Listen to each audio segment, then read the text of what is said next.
Well, hello, friends. Today, I want to talk to you about the 3 obstacles to overcome when pursuing your dreams. But first, I want to tell you a little story. And this story began actually when I was a little girl. When I was a little girl, I dreamt of being a movie star. You know, if you remember Gilligan's Island, I love Ginger, the movie star. You know, I always fantasized about being a movie star. Well, in my 20s, I thought the way to become a movie star was to first start out in commercial acting. So I took a commercial acting class and I really enjoyed it. Even though I felt a little nervous, a little uncomfortable, it wasn't enough to stop me. So I would, we would pretend like we're doing commercials. So I would act doing the commercials and I was really enjoying it. And I actually got a friend from the class. Well, the last week of class, we had to deliver a monologue, and that scared me to death.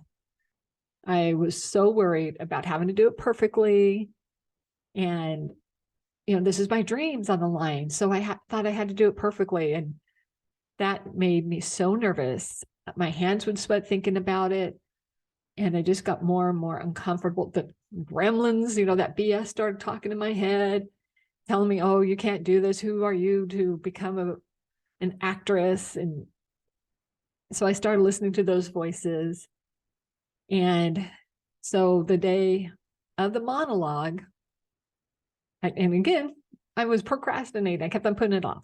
It's I'll do it another day, because the fear would be overwhelming. And I would feel so uncomfortable that I would just keep on putting it off. Well, the day of the monologue, I show up and I see my friend outside of class, and we both are nervous. We both decide to go to the mall instead. We went to the mall, we goofed around until the class was over and it was too late to do our monologue. And I never went back. And that dream kind of died. And the reason I'm telling you this is, I'm really disappointed that I didn't do it. I regret that I never did it. Not that I think I would be this huge movie star now, but it would have been wonderful to fight off those gremlins and do it anyway. That would have been such a big accomplishment and boost my self-esteem if I would have done it. And I really, I regret not doing it. And that leads me into today's topic, because all of those obstacles were there when I didn't do that monologue. First, I let the uncomfortableness stop me, so I didn't do it. I let perfectionism stop me. I felt like I had to do it perfect, so that stopped me. And thirdly, I listened to the BS in my head, those gremlins, and I let that stop me too. So let's dive in. So obstacle number 1 is when things start to feel uncomfortable, a lot of us quit. That's when we stop. And that's a huge obstacle. We start feeling uncomfortable, it can trigger the fight, flight, or freeze. Our brain wants us to be comfortable. And our brain's job, a big part of its job, is to keep us safe.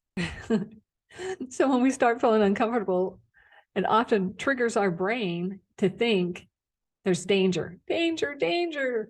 We're not used to this.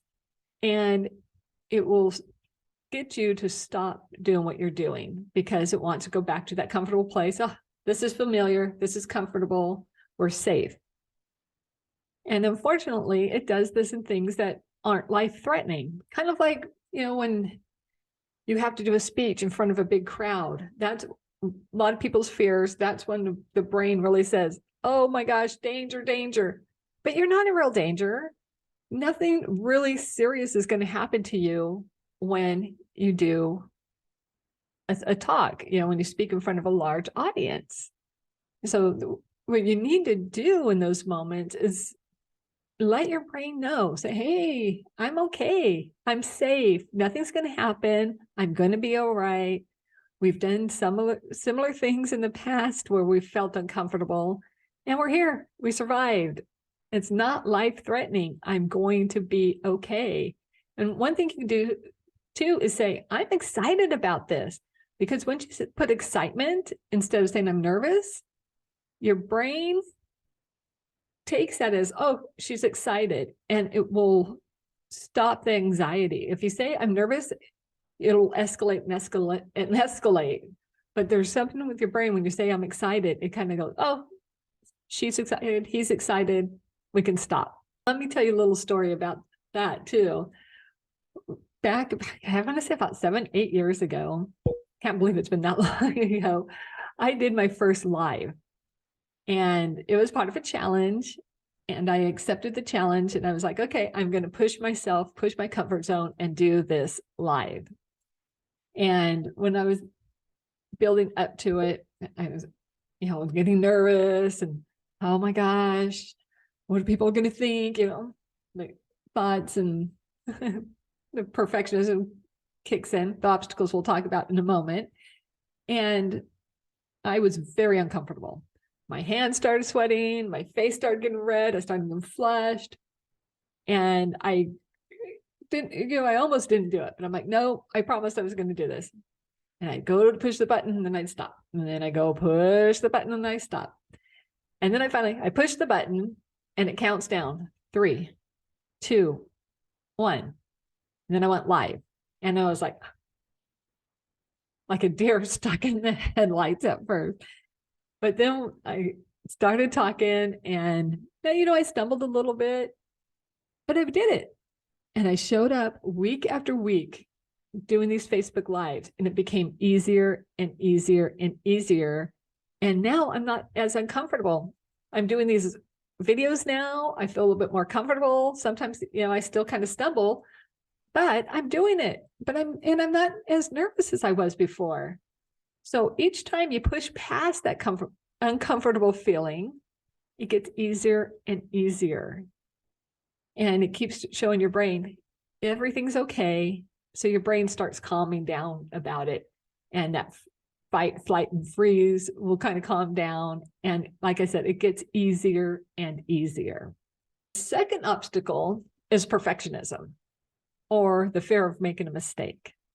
And I love the quote by Nelson Mandela: I don't lose, I either win or I learn. So every time you put yourself out there, you're either winning or you're learning, right? And, it feels great to win, yeah. But if you feel like you made a mistake, there's no mistakes. It's all learning experience. And kind of think of it as an experiment, that every time you put something out there or you try something new, it's experiment. Let's see how this goes, right? And if you have a win, that's wonderful. But if you didn't go quite as you like, take a step back. Where can I improve? What did I do well? And what can I do differently? And just switch it up a little bit and do it again.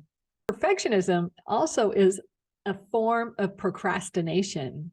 It's so easy to put things off because you say, oh, I don't have everything perfectly lined up. Well, maybe it'll be better if I do it in the summer. And then the summer, oh, maybe it'll be better if I do it in the fall. Well, maybe after the holiday. Well, maybe if the stars align in a hexagon. You keep on putting it off into the future, and it never gets done. You end up playing small, and you never show up. And, sometimes people are waiting for you to put your things out there. People are waiting for you to show up. Maybe your kids are watching you. And if they should see you doing things imperfectly, it gives them permission to do things imperfectly. It gives others around you permission to do things imperfectly. They'll see your courage for doing it anyways. And that is contagious. When people see others putting themselves out there or trying something new, and even if they fumble, but they keep on going up and keep on trying again and again, people get inspired. So take that as a sign too, or inspiration to do it anyways, because there might be people that need to see you do it, whatever that may be. perfectionism can also be a trauma response. Like for me, my stepdad was such a perfectionist. And my job when I was in high school was to do the dishes and wipe off the counter. Well, every night after I did my chore, my stepdad would come in and do an inspection, and it would be like, oh, there's a crumb there. Oh, there's a spot on the silverware. There was always something. Every night there was something that I didn't do it perfectly and I didn't do it up to the standards. And it would make me nervous before he came in. And then what happened is for a while, I was like, why even try? I can't do things perfect. So why even try? And then it got to where I had a perfectionist habit where things had to be perfect before I would do anything. So sometimes it could be a trauma response like that could be stopping you. And what I've learned, I'm like, whoa, that's his thing. That was his thing. That's not me. I don't have to take that on anymore. And that really changed for me, where I was able to start doing things imperfectly, putting things out there and learning along the way. About perfectionism reminds me of a client of mine that when she first started doing the DNRS program that I did to recover from Lyme, she kept on wanting to put it off. Well, maybe next week, or I'll start on the weekend. And what I encouraged her to do, I said, why don't you just do the mini rounds? That's a small part of the program. And she started doing that. She goes, oh yeah, I could do that. And sometimes that's how you can stop perfectionism too, is instead of looking at the whole big thing, look at little pieces. What can I do first? What little step can I do and get some wins? And that will help you to continue to go forward. And she's almost totally living life again. A lot of her symptoms have gone. She is now doing things that she couldn't do before, and it's beautiful to see. So she fought through that perfectionism and started anyways, and she's getting her life back. Isn't that amazing? And that brings us to obstacle number 3, listening to the BS in your head, those little gremlins, and letting them take over and stop you from the things that you want to do. Some of the common ones are, I'm not worthy. Why me? Who do I think I am? Oh, you can't do this. Oh, like the perfectionism. Oh, you can do it tomorrow. You can do it next week, next year. All those little voices that stop you in your tracks. Oh, another one too is, well, you failed before. What makes you think it'll be different this time? Don't listen to that BS, friend. Please don't listen to that BS, those gremlins. They just keep you stuck. And I know it's easier said than done. When this BS pops up and the gremlins start talking in your head, what you can do is say, no, I'm not going to listen to you. I can change.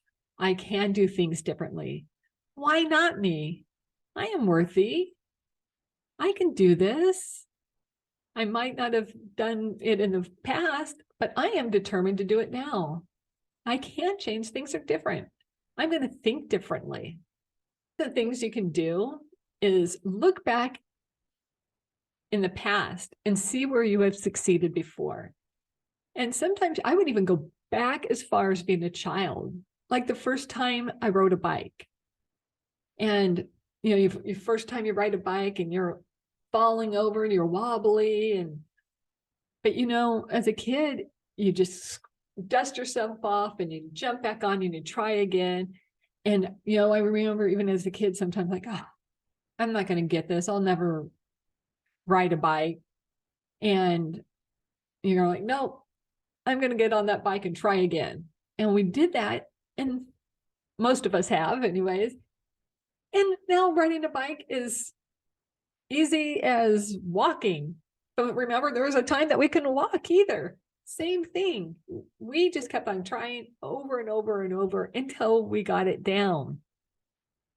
So it's great to have things in your past that you can bring up and say, hey, I have succeeded before. One of the things I did when I was recovering is I tracked everything that I did, every little win.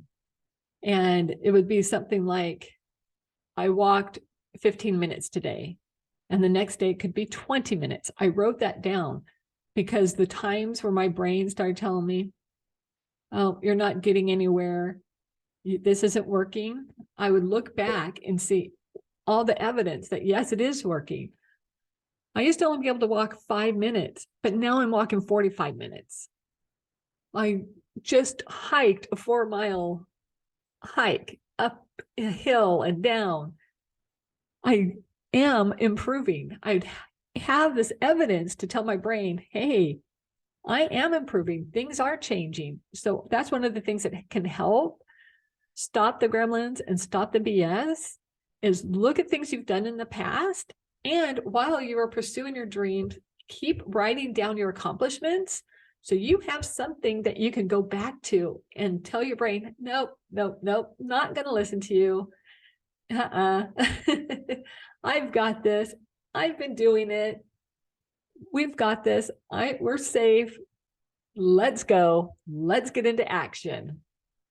My hope is that this encourages you and inspires you to start taking imperfect action and overcome those obstacles, overcome that feeling of being uncomfortable. Let your brain know we're safe, we're okay. Push through it. It does get easier and easier. Stop the perfectionism. Like I said, perfectionism is another form of procrastination. And you're not a procrastinator. You have a habit of procrastination. So you can change. Things don't have to be perfect. It's a science experiment. You either win or you learn. So go out there and start taking imperfect action. And the third one, don't listen to the BS and the gremlins in your head. You are worth it. Say, no, not going to listen to you. I've got this. I can change. I'm going to do it. I deserve these dreams. You've got this. I believe in you. I believe in you. If I can change and I can get my life back, so can you. So can you. You can change. You can achieve your dreams. I believe in you. If you found this video helpful, go ahead and save it for future reference. And if you know someone else that can benefit from this, send it to them too.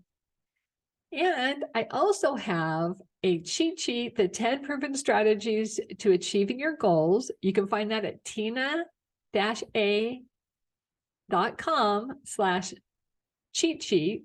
That's Teena, TEENA.com/cheat, CHEAT SHEET. It's a mouthful. Thank you so much for joining me. And if you like this, subscribe to my channel. Have a beautiful day. I'll see you soon.